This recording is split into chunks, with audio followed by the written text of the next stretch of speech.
community development.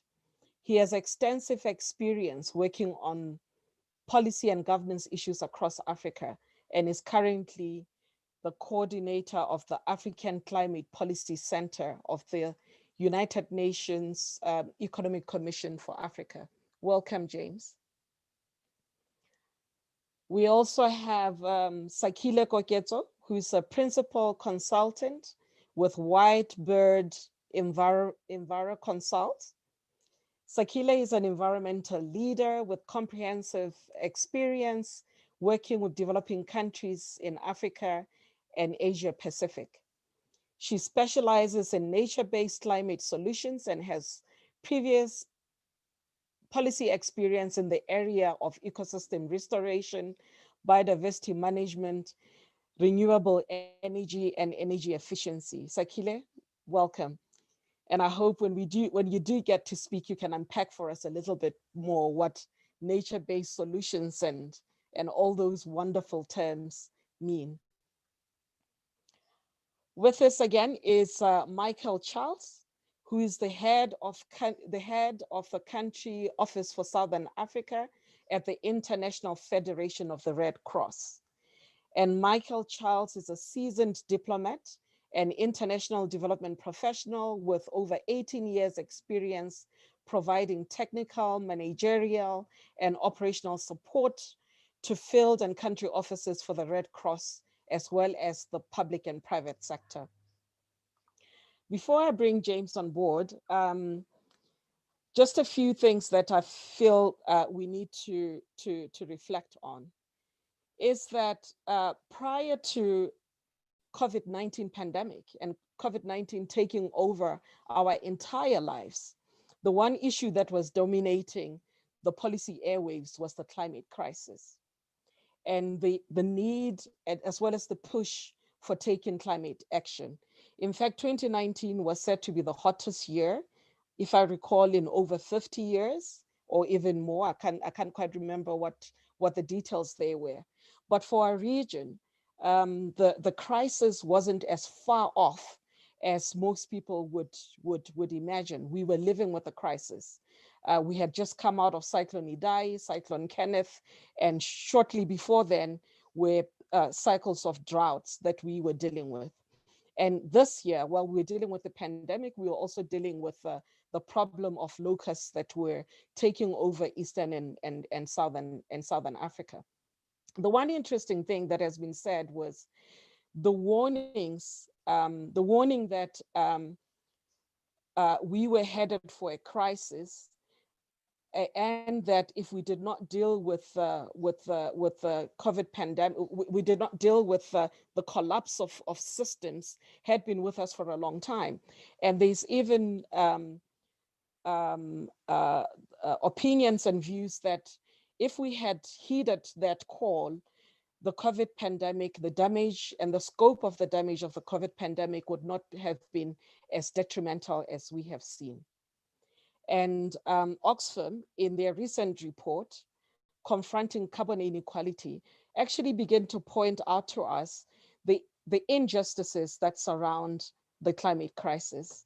And they highlight that the richest 10% in the world account for over 52% of carbon emissions that are responsible for the climate crisis that we have. And yet, while they fuel the climate crisis, it is the poor people and the young people who are facing the brunt. I think there's a lot of questions around why that is, but most importantly, what can be done about it.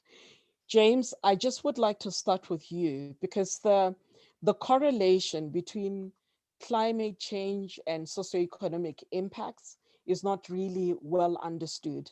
And I think that we get a lot of data and information at a global level about how bad this problem is, but hardly do we have a conversation about the challenge that our continent faces and the region faces. Could you paint a picture for us?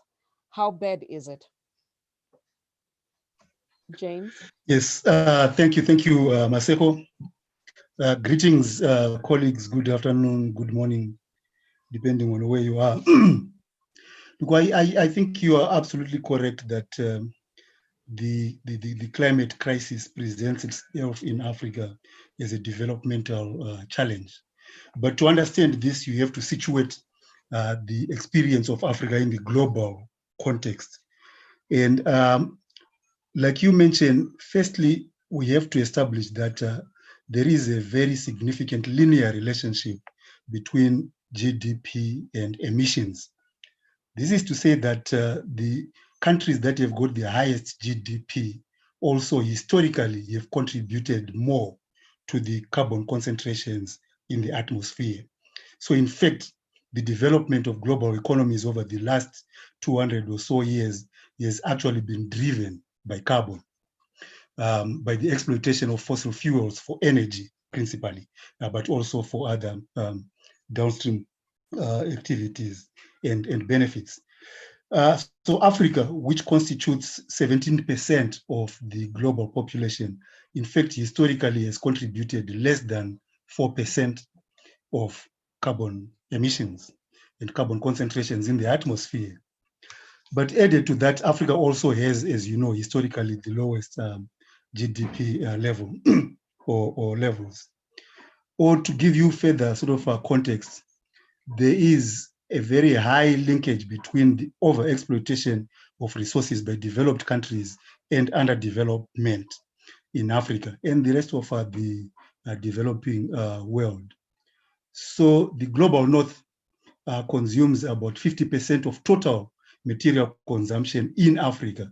That is 50% of all materials that are actually extracted from Africa end up being consumed in the north rather than in the south.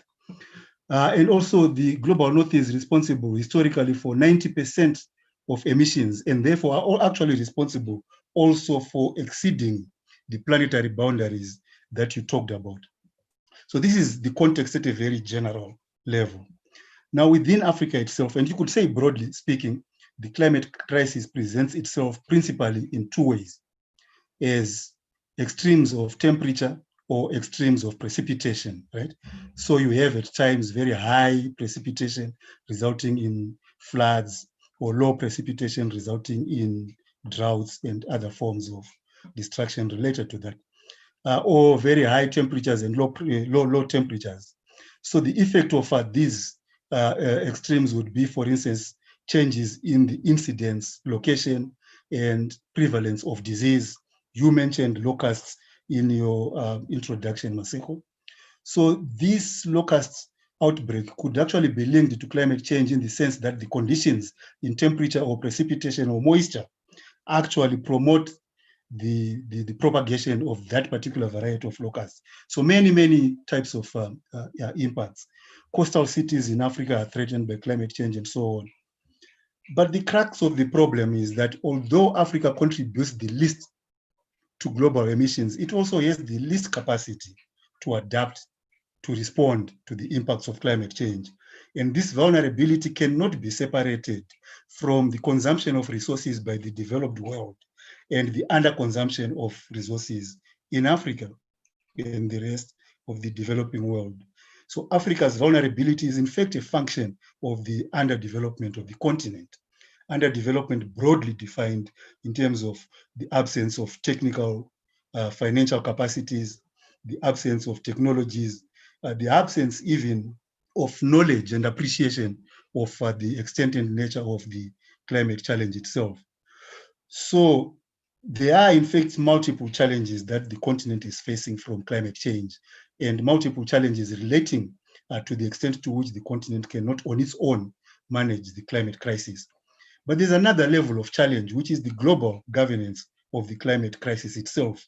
So as you know, the climate response is in fact actually a response that started back in 1992 at the Rio Earth Conference, which put in place the mechanisms for multilateral collaboration and cooperation in responding to climate change, but also in responding to the environmental crisis.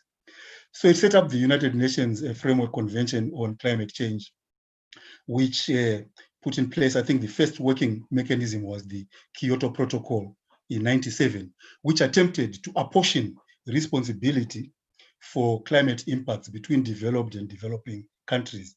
They had very complicated mechanisms of designating, characterizing countries as Annex 1, Annex A, non-Annex countries, and so on. Kyoto was not completely successful, and we all know the reasons why, particularly related to the costs of financing the climate response, but also the deployment of market forces to manage the climate response. The successor to the Kyoto Protocol, the Paris Agreement, in fact requires that all countries put in place contributions, nationally determined contributions, which means all countries need to think through what they can do in terms of realigning their economies to manage their emissions, but also to manage their adaptation to climate change. So the NDCs are both mitigation and adaptation measures, although Africa's concern is mostly adaptation, since really there's very little to mitigate in terms of current emissions, although in fact the NDCs are also forward-looking in the sense that they put in place mechanisms for avoiding emissions. So we don't mitigate existing emissions, but we look at how we can avoid emissions and still maintain our path towards achieving the sustainable development goals. So, but there is a big problem in the sense that all of the NDCs that have been submitted to the UNFCCC, even if they are implemented fully, will not put us on a path that would actually resolve the climate crisis. So as you said, 2019 was the hottest year on record, but 2020 was also supposed to be the year in which countries would put forward more ambitious, revised NDCs to ensure that we're back on the path to meet the objectives of the Paris Agreement. That conference has been postponed because of COVID. So it's going to be reconvened in November 2020, but that 2021, sorry, in Glasgow in the UK. But that presents numerous challenges in terms of what actually happens between now and 2021, because the climate crisis is just as urgent as the COVID crisis. However, the response to the climate crisis since '92 has been very lukewarm, lackluster, in the sense that there's been little commitment of financial resources, little technology transfer, little capacity transfer, and so on. So in fact, since the UNFCCC was put in place, emissions have been increasing. And the total impact has actually been a faster rate of warming. While if you look at COVID-19, since its outbreak, there has actually been a massive response. A lot of that response has been national, where countries have closed off boundaries of their own borders, put in place mechanisms to manage their economies, but also mechanisms to manage their interactions with the rest of the world. In many ways, you could say that the nationalist response to COVID-19 was a pushback on multilateral collaboration and cooperation. But at the same time, the real important point is that okay, I'll wrap up in a minute. Sure. The response to COVID has been informed by science. The climate crisis has generated a lot of science, which has not actually informed the climate response on the same level as COVID. And we can explain the reasons why, but I think it's important as we begin to think of the post-COVID recovery, how we can integrate science into the policy making. So sorry I was going on for too long, but thank you very much. I'll stop there. No, that's fine, James. I mean, I will come back to you. I did let you go on a little bit longer because I thought the context that you're painting for us there was really important, so we can understand where we are, and where you left off around how the response to. There's two fundamental points that I think you make. The one being that since 1992. We've had the knowledge, the science, and the projections to give us a sense of how bad the crisis is. But even in 2020, the policy responses have not been as bold and as radical as they needed to be. And the COVID pandemic, in a way, also derailed the agenda as people were focusing on the COVID response. And in a separate paper, you've made a point around how the COVID pandemic and the climate crisis ought to be seen as two sides of the same coin.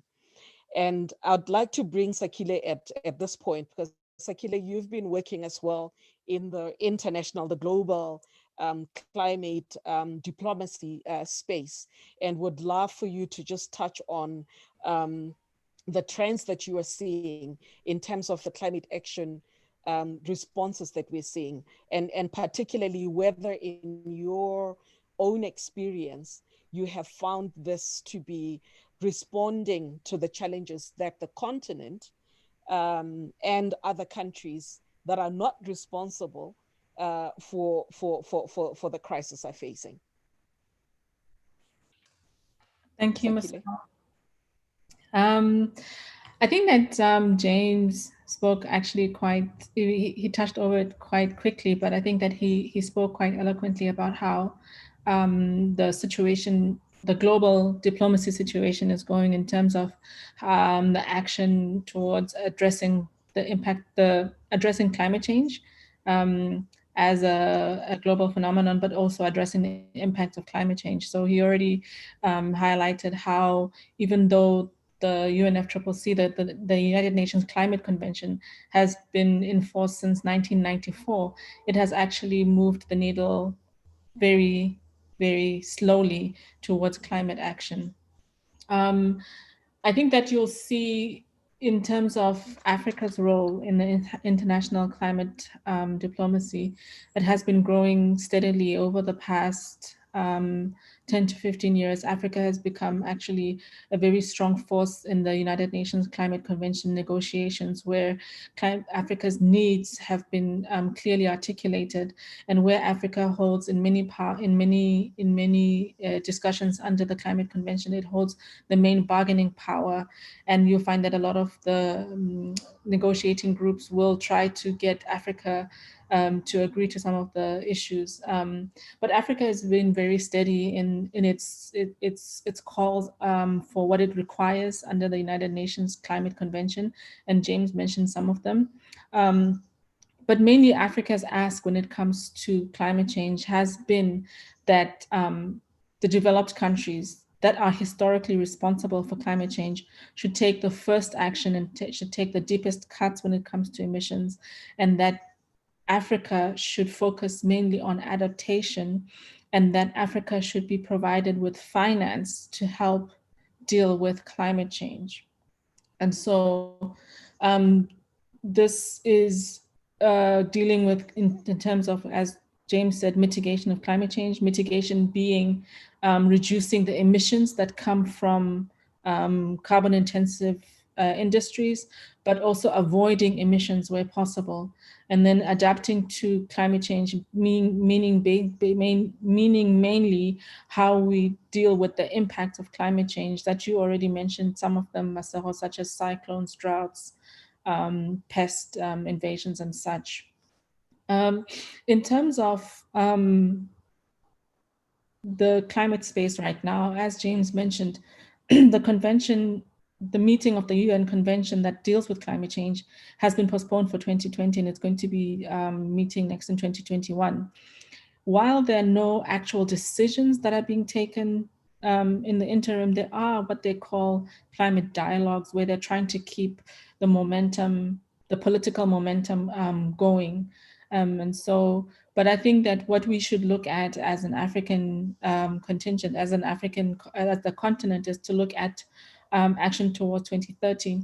So these NDCs, these nationally determined contributions that James mentioned, are going to be renewed for mostly developed countries in 2025, and then for developing countries in 2030. And so what we would like to see is the closing of this gap that James has mentioned, where we see countries increasing their ambition, increasing their action towards reducing their climate change emissions. James mentioned the Paris Agreement. The Paris Agreement has got 3 main goals. The first one is to really hold global temperature to 2 degrees, but to try to really strive to limit the temperature increase to 1.5 degrees above pre-industrial levels by the end of this century. It also has a goal to increase the ability to adapt to the impacts of climate change, which is where Africa really has an interest, because as James has said, Africa is not really contributing that much to climate emissions, but actually Africa is suffering a lot from the impacts of climate change even now. There are studies that show that by the end of the century, while the world would probably reach 2 degrees, Africa is probably going to reach 4.5 to 5 degrees. And, coming from a country like Botswana, which is already an arid country, that's going to be disastrous for the country all around. And then the final goal of the Paris Agreement is to increase financial flows, to allow countries to be able, developing countries to be able to ramp up their action towards climate change, towards dealing with the impacts of climate change. And just to show you why that is important, the IPCC found that in order just to deal with the energy system, just to deal with the changes that are required in the energy system to make the energy system more compatible with climate change, we will need investments in the ballpark of about 3.8 trillion US dollars. But in 2015, the investments in climate change in total were only 472 billion. So we are seeing orders of magnitude that are really big in terms of the difference between the amount that is being invested and the amount that is being that is actually needed to deal with climate change, and the amount that Africa needs to deal with climate change. Under the UN Climate Convention, there are two entities in the financial mechanism which is supposed to help developing countries to deal with climate change. One of them is the Global Environment Facility, and the other one, which is mainly to deal with the developing countries' needs, which is the Green Climate Fund. The Green Climate Fund, since it was established in 2015, has been able to commit about 5 billion US dollars to climate action. Of that amount, 2.1 billion has been made available to African countries. Now, it's a lot of money, 2.1 billion, and we hope that this continues. But if you look at the context of the trillions that are required, then we can see that we're really far from meeting the target that is needed to actually help Africa to adapt to climate change. In terms of helping Africa to adapt to climate change, which is now where I come to my own area of expertise, is that where in my area of expertise, I work with countries to develop policies and programs to help them to use nature. So that is biodiversity and ecosystem services. So nature, and then the functions and services that nature provides, the goods, services that nature provides to help people to adapt to climate change. And so this is at societal level, it's at community level, it's at individual level. So we use the goods and services such as water purification, such as natural goods, to help these communities to adapt to climate change. I'd just like to make a distinction. This is close to helping nature to adapt, but it is not exactly helping nature to adapt. It is helping nature to adapt so that nature can help people to adapt to climate change. Do I still have a moment to continue? You seem to be sitting up. Yeah. I was going to ask you to pause there because I think we will come back. You're leaving us at a good point to bring in Michael, because both you and James gave us a picture of what things look like at a global level, at the policy level, within the space of the climate politics and climate diplomacy. But one has to ask, if these issues have been on the agenda since 1992, and the projections have been on the table, and there's all these solutions around nature-based solutions, and you spoke about some of the funding that is available, we have to ask the question around what the experience has been for local communities at the level where adaptation needs to take place. And I'd like to bring in Michael, because Michael works with a network of humanitarian organizations who are really at the front line of responses to the impacts of the climate crisis as they affect communities. What are your experiences, Michael? What are the issues that you're dealing with? And how do you see these shifts or lack thereof at the global policy level impacting on local communities on the ground? Yeah, thank you very much, Masego, and thank you to my previous speakers as well. From what we see on the ground, obviously, we're seeing how these policies, effect of climate change, affects the man, the woman, the child in the community. And we've seen a lot of suffering due to the effect of climate change.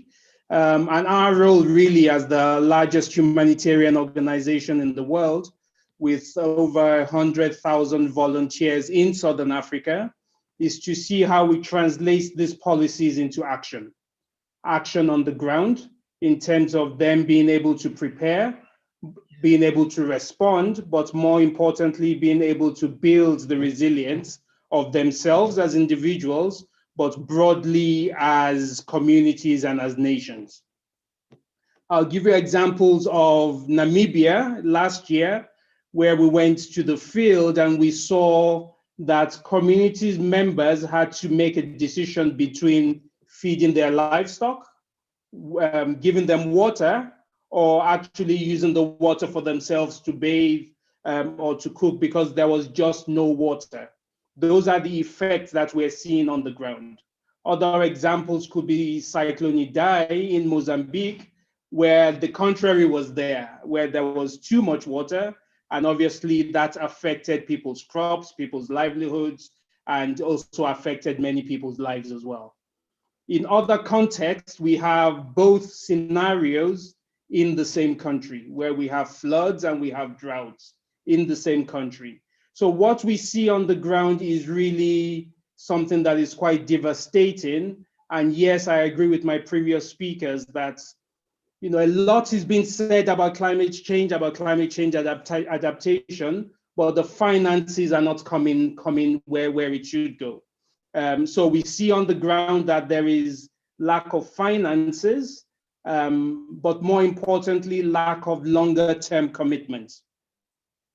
So we get finances to be able to intervene for a year, to be able to intervene for 2 years, but we know the effect of climate change is not a 1 year, 2 year thing. It's a more longer term approach. And what we are calling for is, let us have more sustainable longer term funding to be able to build resilience, to be able to support the community members, to be able to support the small scale farmers as well, because that's really where the crux of the matter is, really seeing how best we can support them, how best we can accompany them.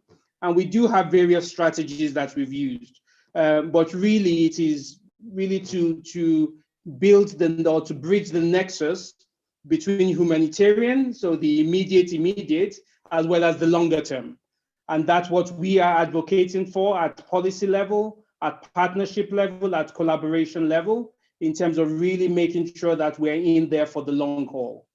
As the Red Cross, Red Crescent movement in Southern Africa, we tend to be the voice of the voiceless, and we have a strategy whereby we don't come in with the attitude of knowing it all. We listen to the community members. So our approach is really community engagement. And the community members themselves, together with our efforts, come up with solutions collectively. And I'll just mention 2-3 solutions in terms of innovation and what we've been able to do. The first one is, people are fed up of being given handouts. People in the community want to thrive. They want to contribute towards their families' livelihoods. They want to contribute towards their decision making. So a lot of them are saying, yes, give us seeds, give us food where necessary, but also give us cash, give us money so that we can make our decisions and we can make them in a more dignified manner. So that's really been a game changer for us as the Red Cross movement, in terms of really making sure that we have the systems in place to be able to quickly intervene, to be able to give cash to the community members so that they can obviously make their own decisions. The second one that is a game changer is what we call forecast-based financing. And that is really moving from response or being reactive to anticipating. So really looking at seeing how we can translate data, how we can translate information into early action. So yes, we do know it's going to rain, but for us, it's not a matter of what the weather will be. It is what impact the weather will have. So yes, it's going to rain normal to above normal rainfall. What does that mean for community X? If it means flooding, then let us quickly prepare the community. Let us translate that information into action, be it in terms of moving to higher grounds, be it in terms of preparing their shelter, be it in terms of whatever, and really making sure that we are there preparing the community members. So forecast-based financing is something that we're really moving towards, and we feel it's a game changer in terms of being anticipatory instead of being reactive or really looking at response. Yes, definitely response will always be there, but definitely, yes, we also need to look at the anticipation and be able to work on that. The final thing that we're working on, obviously, is issues of collaboration with meteorological services, with the public authorities, with like-minded humanitarian and developmental agencies, because we understand, being community-based, we understand that resilience cannot be built by one agency. The effects of climate change cannot be sorted by one agency. We all need to come together, including the private sector, including the media. We all need to come together to make a difference. And as the Red Cross, Red Crescent movement, that is really our role in terms of the interface between the communities, as well as translating some of those policies into concrete actions on the ground. Thank you, Michael. I think your agency does really great work at that local level, but we are also seeing that from those interventions, you've got some really great insights for us to reflect on at a policy space around the policy advocacy that a number of civil society organizations, social movements, including the groups themselves that are directly affected by climate change, push on. And I would like to circle back to James and Sakhile to just reflect on where you see, you both talked about how the needle on climate action, how slow that needle is moving. And I'd like for you to really speak about where you see the potential role for civil society organizations, social movements, the private sector, citizens at large in pushing for that change. Because clearly it seems like in the corridors of power, in the climate policy space, things are not moving as fast as we would like them to move. What is the agenda that we ought to be picking up on and pushing, and where are the opportunities to influence? There's also another question. I hope you can all see the comments that are on the chat, but there's a question, and it's a comment from Christina, and she says South Africa is the 15th biggest global polluter. So it's not accurate to conflate GDP with emissions and homogenize the African continent as a low emitter, particularly as Nigeria builds a refinery and new coal continues to be procured. We can't afford to adopt an attitude of it's our turn to catch up when clean tech and green economy alternatives exist. So I guess it's really a question around what is the low carbon development pathway that we need to be seeing the continent pushing towards. And an earlier question that I think Sakhile also began to unpack, which was, how do we finance Africa's adaptation? And really in practical terms, where do the immediate opportunities lie? Not sure which one of the two of you would like to go first. Sakhile or James? James? Yeah, okay. I was going to say ladies first, but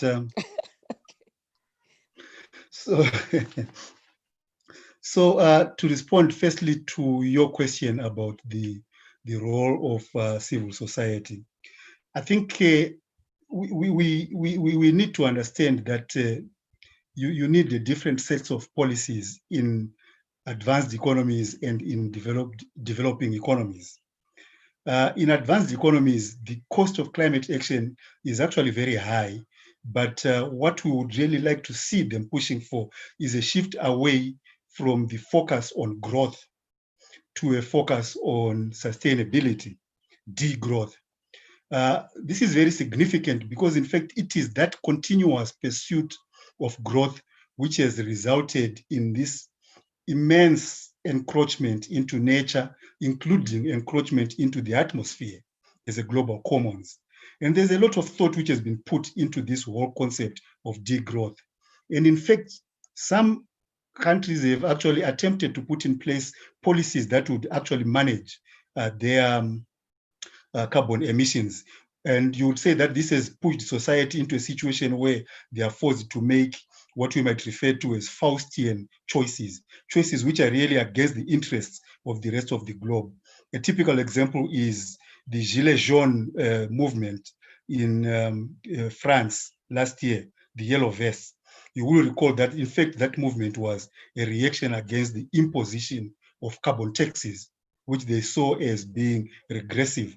But from the perspective of the rest of the world, carbon taxes would really have resulted in a limitation on the amount of carbon being emitted. But the reason why they reacted that way was because of the perception of this as being a regressive tax, right? So, but in Africa, you would also expect the civil society to be pushing for a progressive agenda, which actually focuses on a just transition. And this question of a just transition, I think, touches on the question that was asked by, I forget the name now, but where they mentioned South Africa as having high levels of emission. It is quite true. South Africa, I mean, when we talk of Africa, Africa is 54 countries, maybe 55.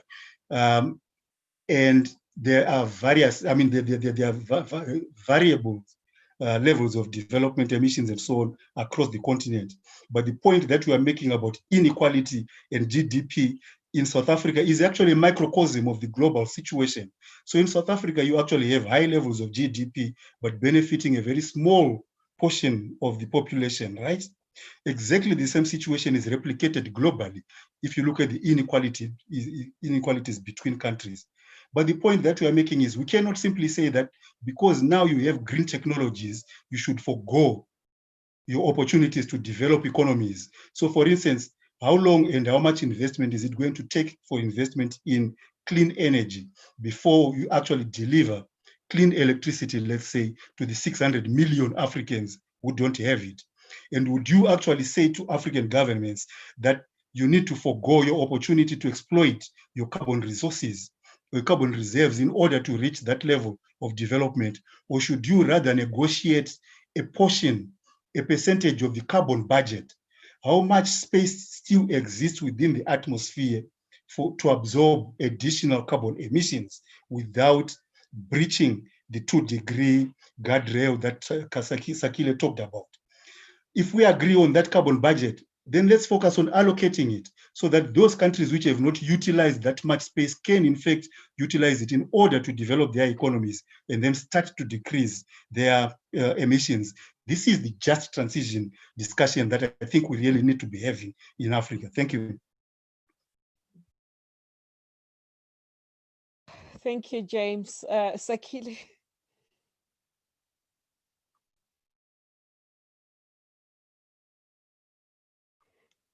You're on mute, Saki. Yeah, sorry.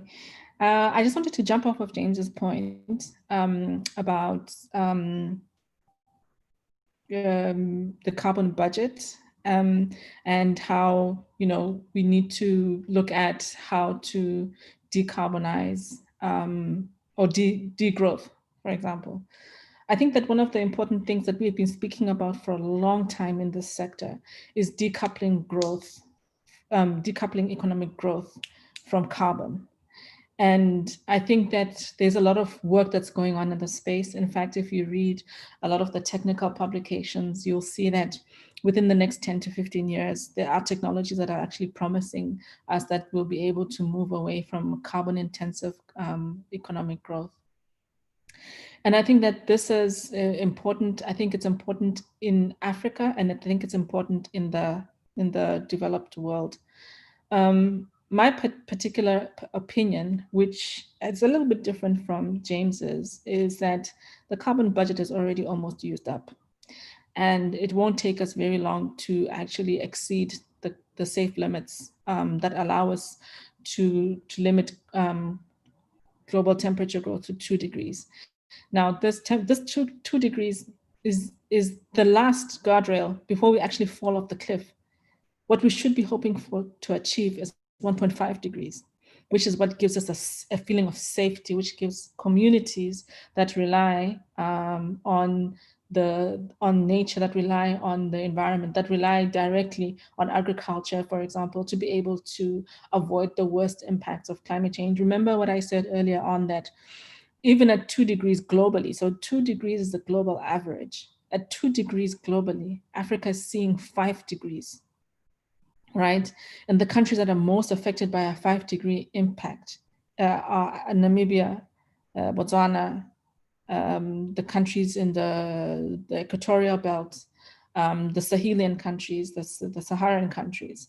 So this is not something that Africa should be contemplating 2 degrees. And back to my original point is, I think that while we should try to talk about the North ceding carbon budget to developing countries, I think that we as developing countries, and this is where civil society can come in as well, is to really look for innovative solutions to move us away from using carbon as the basis for economic growth, or for using carbon as the basis for development. In terms of what Southern civil society can do, I think that the more civil society does its traditional role of communications, of advocacy, of lobbying, the more success there will be. I think that these are seen as old-fashioned things, but you look at the movements that have risen around climate change and how powerful these movements can be in terms of changing public perception on issues. So for example, we all know that in our generation, climate change was not really an issue, was not really a mainstream issue. It was not an issue that everybody sort of fell behind and agreed that this is something that we need to do. But my children and most of their age mates, even in the traditionally conservative, and I'm speaking from the perspective of somebody living in North America, but the traditional constituencies that were against climate change, their children believe that climate change is happening. There's just a differing of what needs to be done to address climate change. So I think that these movements that we're seeing, like the school strikes, the Friday school strikes, the movements that we see through civil society organizations in Africa, such as PACJA, these things are very important for us to keep the attention of politicians and the attention of those with vested interests in the carbon economy, to really realize that public opinion is moving away from them. And if they don't move with the tide, they will be caught, sort of, to use a football terminology, offside. So that is basically what I think. I think that we should continue doing what we've been doing. Our voices are becoming amplified. And for example, the purpose of this talk is to talk cross-sectorally. And I think that the more people in the development space and in other spaces, in the human rights space and the biodiversity space, the more they talk about climate change. And then the more we talk about nature and the more we talk about the impacts of expanding into nature on the human economy, on the human condition, on, for example, looking at the impacts, for example, of COVID, the more we talk about nature in disaster, the disaster in nature, the more we're able to amplify our lessons, the more we're able to make connections with our non-traditional partners and to create the change that we want to see. Yeah, Saki, thanks. I think just building on that analogy that you gave of the football game, not that I know much about football, to avoid being offside, I think you started talking about movements. It's also important for us to understand that the movements around the climate justice space are not homogeneous, and that they are highly political. You began to mention movements, and you were talking about what is happening in North America. I was glad that you mentioned PACJA, which is the Pan-African Climate Justice Pan-African Climate Justice Alliance, and that's important because the agenda, there's nuance in what the priority around climate responses ought to be if they are to align with the needs, the aspirations, and the priorities of Africans and the lived realities of communities that Michael began to speak about. So and it's also to tie to what James was saying about the knowledge and the scholarship that is emerging around degrowth. The question I have there is, where are the spaces that we're seeing knowledge around alternatives being curated in the continent so that we can connect with it? Much of the literature on degrowth that I've come across is by Jason Hickel. Yes, Jason is comes from Swaziland and is an African brother, but he's with the London School of Economics. Not to say they're not relevant, but I'd really like to hear a bit more about where the conversations are taking place within our continent that we can tap into, so we can, understand which of the agenda to take and run with. There's a lot of prominence around that's coming up around plant-based diets as a response to climate change, getting rid of plastic, changes that people need to do at an individual level. And while those are noble, the reality is they do take away the attention from the biggest polluters and where the change needs to happen. We are not having conversations around what plant-based diets mean for pastoral economies, for cultural identities, for our diet systems, for the very being of the African communities that we've said face the brunt of climate change. How do we organize? I mean, if you look at the character of the youth movement around climate change as well, we're not seeing much of a prominence of Africans, and yet we know there's a lot of African agency around the agenda. And I wonder if any of you might be in a position to just give us examples and names of organizations that we can go out there and start working closely with in order to build this cross-sectoral solidarity that we're talking about. Michael, James, Sakhile, any one of you want to pick up on that? Okay, I mean, let me start, and maybe I'll pick up on the other points in terms of some of the interventions around reducing the carbon emission on the continent. I think as the Red Cross Red Crescent movement, we've made a commitment to try to have more green responses. And what does that mean exactly? As I said, we will try to lessen the pollution, obviously through our conventional response mechanisms in terms of distributions.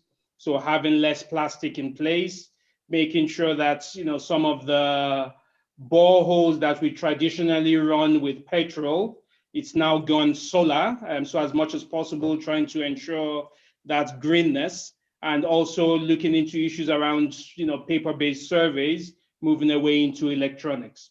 So I think for me, it is around what can we commit to as individuals, as organizations, and definitely our organization is at the forefront of some of these changes when it comes to the green response.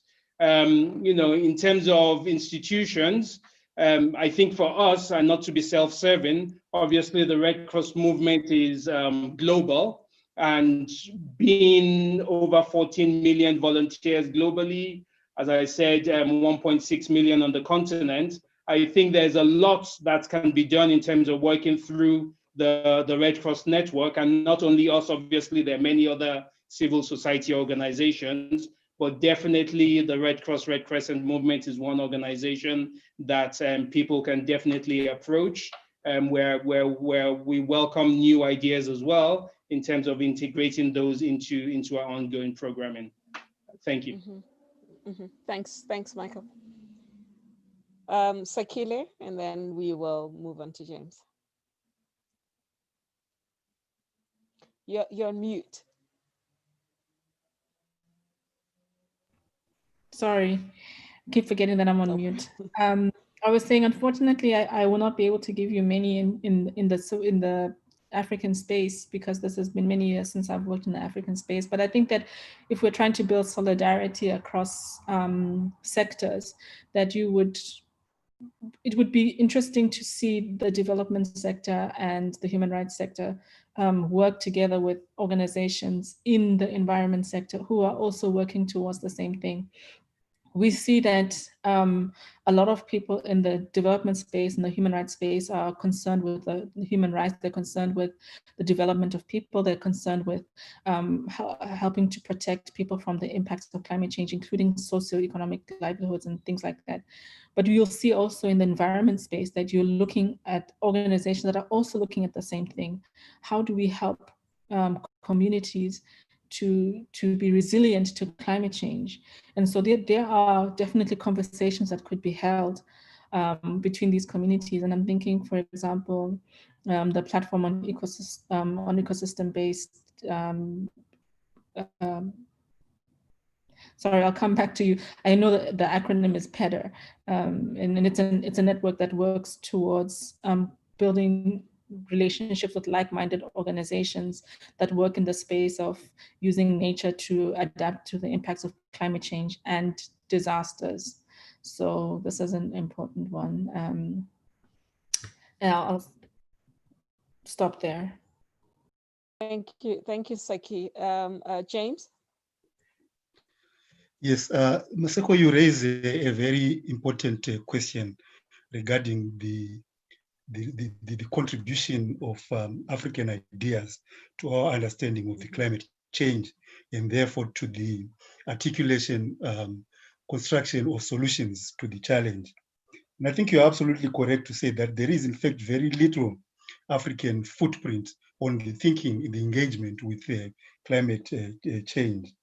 A few years ago, ACPC actually did an analysis of African contribution to the Ipcc process. Sakhile mentioned the Ipcc earlier on. So we reviewed the 5th assessment report, which was published just before the Paris COP. And in that assessment report, African contributions were actually less than 3%. This is contributions in terms of direct African participants in the working groups, but also contributions in terms of African research, published research, which was quoted and used for the Ipcc to reach their conclusions. So there is a very low amount of investment in research and development generally across the board in Africa, and particularly within climate change itself. And Michael talked earlier about collaborating with the national hydro and meteorological organizations in Africa. One of the key characteristics of NMHSs in Africa is the amazing underfunding of climate observation systems on the continent. I was reading somewhere, in fact, that in one borough in the UK, I think it was Oxfordshire or something like that, they have more climate observation systems than the whole of the African continent put together. Oh, this is amazing. So we know very little about our own climate from our own observations, but we have done even less analysis of our climate ourselves as Africans. And most of the engagement of Africans in climate change are Africans in the diaspora, like my sister Sakhile there, who is African but based somewhere else outside of the continent. So African institutions themselves also have not invested significantly in climate change. I mean, if you look at our universities, there's very little investment in teaching climate change or even in developing curricula that links climate change with development. So this leads to your question about, so who is thinking about degrowth? Where do we go to understand these kinds of thinking? And you're absolutely correct. I mean, this is still mostly located outside of the African continent, even if you have Africans engaging with that thought process, but there are still Africans who are working outside of the continent. However, at ECA, after this recognition of the inadequacy of African contribution, we have started investing in promoting African engagement in climate change. We have a CR4D program, Climate Research for Development, that we are funding, or that we source funding for. Currently, we have about 22 young Africans carrying out research on various components of climate change and development, which seeks to move the focus away from primary climate science, that is atmospheric observation, atmospheric physics, and so on, to actually linking that climate science with economic and development science and develop African perspectives. And one of the subjects that we really are pushing in this CR4D is this whole focus on, can Africa really begin to imagine post-growth trajectories? What would those post-growth trajectories be? And how can Africa construct those trajectories in terms of its own articulation and instrumentation into the global economy? So CR4D is one. The UNECA has also initiated what we call the SDG 7 initiative. SDG 7 is the energy SDG.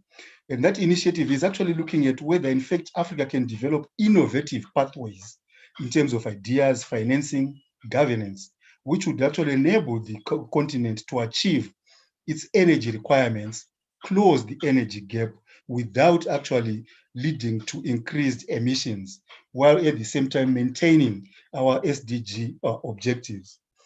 I know that PACJA and ECA ourselves are also engaged with the Kennedy Foundation. They have an initiative that is looking at carbon capture, use and storage, CCSU. I think Sakhile implied that, in fact, in a few years, there could actually be technologies that would enable absorption of carbon, but also investment in energy without emissions. And I think that was one of the initiatives she's referring to. But again, the challenge is these technologies are not yet proven. We as Africans need to question what these technologies are and the extent to which those technologies can become available to support development in Africa. What kind of situation would actually be required for technology transfer to be effective today in a climate-defined world, when in fact previously technology transfer has not been effective to drive African development, even without the climate challenge? So they are very complicated, complex questions that we need to ask. And I agree completely that we need to invest more in encouraging African engagement with these questions. Thanks. Thank you, James. I think that last point that you make is a good place for us to stop. We've run out of time. I think I was having too much fun and not paying attention to the clock. But I get it's also because of the depth of insights that you've all brought to the table. We all talk about how COVID-19 has given us an opportunity to reset and to rethink the development trajectory. And I guess it's important for us to bring the different pieces of what this future might look like. And if we're talking about rethinking development in the way that aligns with appropriate climate action, we have to understand what that means. And you've given us the scope, you've given us the insights, the science, to allow us within the civil society space to critically engage with the policy questions and the policy recommendations that are being put forward. You all spoke about the importance of ideation, and where James leaves us is where we begin to have an understanding of where knowledge and ideas are being generated within the office space. And Michael speaks about the wonderful work that people are doing on the ground, which again is a demonstration of community agency and goes back to the point that the very same groups that we're saying are vulnerable and face the brunt of climate change are not passive, but there are certain things that they're doing to respond to the immediate impacts. They've got very clear ideas about where the priorities for policy intervention ought to be. the climate finance. Perhaps it ought to be going towards financing the cash transfers that Michael spoke about, instead of financing. Let me just say, go towards financing the cash transfers. But really to shift towards getting the resources to the level where they are most needed, where adaptation needs to take place, where the brunt of climate change is being felt. I hope that you will remain available to the network of organizations that we work with, our partners who are looking to engage, who are already engaging, and I'm looking for information, resources, spaces to connect, policy spaces where they can bring forth their policy advocacy and ideas around social change. I'd really like to thank you all for generously agreeing to be part of today's webinar series, and to thank all our participants who have logged in, and to remind you that we do this, we used to do it every Wednesday, but it's now going to be every fortnight, every Wednesday, after every 2 weeks. We have expanded our platforms. These discussions are now being beamed on all our social media platforms. They're beamed on our Facebook, on our YouTube account. And we have also gone into a partnership with Impulse Radio Africa. And today they were airing this discussion. Thank you so much for joining us. Bye.